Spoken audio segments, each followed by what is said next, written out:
আজকে যারা যারা মার্ক্সবাদ বা বামপন্থী দল থেকে, বিশেষ করে আমার পার্টির দল থেকে দক্ষিণপন্থী দলে গিয়েছেন, আমার তাদের প্রতি করুণা হয় এটা ভেবেই যে তাহলে তারা এতদিন তোতা পাখির মতো কথা বলেছেন, কোনো আত্মোপলব্ধি ছিল না। কিন্তু এই প্রতিকুর রহমান, তাকে তো দল থেকে বিতাড়িত করা হচ্ছে না, বহিষ্কারও করা হচ্ছে না, তিনি স্বেচ্ছায় দল ছাড়ছেন। নীতি আদর্শে কোথাও আঘাত লেগেছে? যদি নীতি আদর্শে আঘাত লাগতো তিনি পাল্টা নীতি আদর্শ নিয়ে লড়াই করতেন। আমরা এর আগেও তো দেখেছি, সাইফুদ্দিনকে দেখেছি, সমীর প্রতিতন্ত্রকে দেখেছি, তারা দল ছেড়েছেন।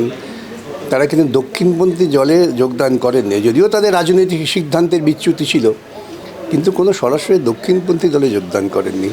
যদি কেউ করেন তাকে আমি মতাদর্শগত অধঃপতন ছাড়া আর কিছু বলতে পারি না। কিন্তু তিনি তো চিঠি দিয়েছিলেন হোয়াটসঅ্যাপ গ্রুপে। চিঠি দিয়েছেন হোয়াটসঅ্যাপ গ্রুপে, তিনি যা বলছেন আমাদের ভেতরে বিচ্যুতি থাকতেই পারে, আমরা সবাই তো এই সমাজ থেকে আসছি, সবাই একেবারে নির্মোহ ব্যক্তিত্ব হয়ে বড় হয়েছি, ভাবার তো কোনো কারণ নেই। আমাদের মধ্যে এই সমাজে ক্লেদ কলুষ সব কিছুই আছে, কিন্তু তারা প্রতিনিয়ত লড়াই করে আমরা নিজেদের মুক্ত করার চেষ্টা করি। সবাই মুক্ত হয়ে গেছেন, ভাবার তো কোনো কারণ নেই। এবং যে অভিযোগ প্রতিকুর রহমান বলছেন যে দল থেকে একবারও তার সঙ্গে কথা বলার একটা সে নিজে কেন উদ্যোগ নিয়ে দলের সঙ্গে কথা বলতে গেল না? রাজ্য কমিটিতে তো তাকে ডাকাও হয়নি। কিন্তু রাজ্য কমিটির সদস্য, তার তো অধিকারী সাথে থাকার। রাজ্য কমিটি ডাকবে কেন? প্রকাশ করছে এইটাই শুনুন, রাজ্য কমিটির আমি সদস্য, রাজ্য কমিটিতে যাওয়ার আমার অধিকার আছে। আমাকে তো কেউ দরজা বন্ধ করে দেয়নি যে তুমি রাজ্য কমিটির সভায় আসবে না। তিনি তো সেই সবাই থেকেই তার বক্তব্য বলতে পারতেন, এটা আমার বোধ। মান অভিমান তো হয়েছিল, সেটা অন্য কথা। মান অভিমান হওয়া সেটা তো মতাদর্শগত কোনো গভীরতার প্রমাণ দেয় না। মান অভিমান হতেই পারে, সে লড়াই হবে না। আমি আবার নিজের কথা বলতে চাই না, পার্টির মধ্যে থেকে কেন লড়াই হবে না? কেন মতাদর্শগত সংঘর্ষ পার্টির ভেতরে হবে না? কোথাও গিয়ে যদি একটা এরকম তরুণ প্রজন্ম যারা আগামী দিনে পার্টির প্রজন্ম বলবেন না, একজন ব্যক্তি, প্রজন্ম আর ব্যক্তির মধ্যে একটা বিস্তর ফারাক আছে, এই শব্দে গুলিয়ে দিয়ে লাভ নেই। এই যে তরুণ প্রজন্মের বহু তরুণ মুখ, তারা এখনো মাঠে ঘাটে তীব্র লড়াই করে যাচ্ছেন। প্রতিকুর রহমানের সাথে তো আরো বেশ কয়েকটা নাম জোড়া হচ্ছে, দীপশিতা ধর, সৃজন ভট্টাচার্য। এইগুলো বাজারে ছেড়ে দিতে হয়। এগুলো বাজারে না ছাড়লে সংবাদ মাধ্যম বেঁচে থাকবে কী করে? বাজারে ছাড়তে হয়, সেই জন্য চলুক না।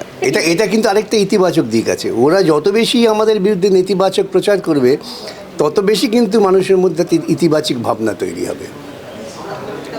এবং আপনিও রাজ্যসভার একজন সদস্য, সেই জায়গা থেকে দাঁড়িয়ে তৃণমূলের হয়ে যদি প্রতিকুর রহমান সেখানে আপনার প্রতিদ্বন্দ্বী হয়েই যায় বা রাজ্যসভার প্রার্থী হয়ে যায়, জিনিসটাকে আপনি কিভাবে নেবেন?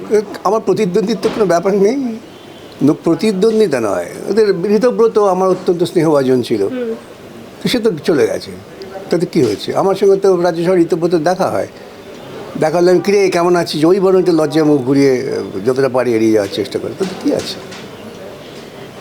আমি বলছি এই যে প্রতিকুর রহমানের সঙ্গে যে মান অভিমানটা হয়েছিল, প্রতিকুর মান অভিমান এইসব গল্প চালিয়ে লাভ নেই। প্রতিকুর একজন, তাকে আমরা একজন সংগ্রামী উঠতি যুব নেতা হিসেবেই দেখতে চেয়েছিলাম। তিনি যে আশা নিয়ে আন্দোলনে সাড়া জাগিয়েছিলেন, নিজের অস্তিত্ব প্রমাণ করেছিলেন, তিনি আজকে নিজেই নিজের কবর খুঁড়েছেন। এর বেশি কিছু বলবো না। এটা কি আপনাদের কাছে একটু অবাক লাগছে না, যারা এতদিন ধরে নীতি অবাক লাগছে এইটাই যে আমরা ওদের দর্শন, মার্ক্সবাদী দর্শন, বামপন্থা এ সম্পর্কে ওদের চূড়ান্ত উপলব্ধি দিতে পারিনি। এটাই আমার মনে হয়েছে আমার ক্ষেত্রে ব্যর্থতা, আর কিছু না। প্রতিকুর রহমান যদি দলে না থাকে, দলের কোনো ক্ষতি কি হবে? দলের ক্ষতি অত সহজে হয় না। দলের ওপর তো প্রতিনিয়ত আক্রমণ আছে। প্রতিকূল সেখানে কি হবে? গাধার বোঝার পিঠে আরেকটি খড়, এছাড়া তো কিছু হবে না। এবং এই যে দলের ভেতরকার সিদ্ধান্ত, যেমন এই যে হোয়াটসঅ্যাপ গ্রুপের এই চিঠিটা, আবারও বলি, হয়তো ইদানিংকালে খুব সমাজ মাধ্যমে আলোচিত হচ্ছে। যখন সমাজ মাধ্যম ছিল না, প্রিন্ট মিডিয়া ছিল, তখন এরকম বহু সংবাদ, দলের ভেতরে সংবাদ বেরিয়েছে, আমরা তখন বিস্মিত হয়েছি। তাতে কী হয়েছে? সেই জন্য ধরা যায়নি, কিন্তু সেখানে আমি গুরুত্বও দিইনি। বহু লোক আমায় বলছে এই তুমি নাকি ওই মিটিংয়ে বলেছিল, আমি জানি না।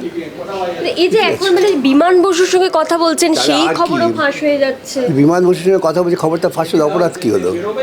বিমান দলের বসু ভেতরকার কোনো স্ট্র্যাটেজিও তো ফাঁস হয়ে যেতে এটাতে পারে এইভাবে। স্ট্র্যাটেজি ফাঁস হলে পরে সেটা স্ট্র্যাটেজি দল নিশ্চয়ই বুঝবে, কিন্তু বিমান বসুর সঙ্গে একজন ব্যক্তি কথা বলেছেন, এটা কি এমন গোপন ব্যাপার? এ কি এমন ব্যক্তিগত গোপন ব্যাপার যা ফাঁস হলে পরে বিমানবাবু ক্ষুব্ধ হবেন বা যিনি কথা বলছেন তিনি ক্ষুব্ধ হবেন? এই কথাগুলো ছেদ কথা। তো প্রতিকুর রহমান আলিমুদ্দিনে আসতে এখন ভয় পাচ্ছেন, ভাবছেন যে এই যে বৈঠক হবে, কথা বলবে, সেটাও যদি আবার মিডিয়াতে ফাঁস হয়ে যায়। তা হলো, ওটা তো ওর কী যায় আসে? গোপনীয়তা থাকছে না দলের অভ্যন্তরীণ তা তো ওর কথা ও বলেছে। যদি অভ্যন্তরীণ বিষয় গোপন না থাকে, দলের পক্ষে ক্ষতিকারক হতে পারে, ওর পক্ষে তো ক্ষতিকারক হবে না। কিন্তু এই যে দলের সুতরাং এই যে যুক্তিগুলো যিনি দিচ্ছেন, আমি ওর সঙ্গে কথা বলতে চেয়েছিলাম। ফোন করে তিনি আমাকে হোয়াটসঅ্যাপে জানিয়েছে দাদা পরে কথা বলছি, তো কথা বলেননি। ফোন করেছিলেন না হোয়াটসঅ্যাপ? না, আমি হোয়াটসঅ্যাপই করেছিলাম। সুতরাং কথা আগামী দিনেও যদি প্রতিকূলের কোনো বিপদ হয় আমি কথা বলবো, আমি নিশ্চয়ই ওকে সাহায্য করব। কিন্তু মতাদর্শগত যে সংঘাত তৈরি করছেন, তার যদি সত্যি কোনো দক্ষিণপন্থী দলে তিনি যোগদান করেন, তাহলে বুঝতে হবে তার রাজনৈতিক মৃত্যু হয়েছে, আর কিছু না।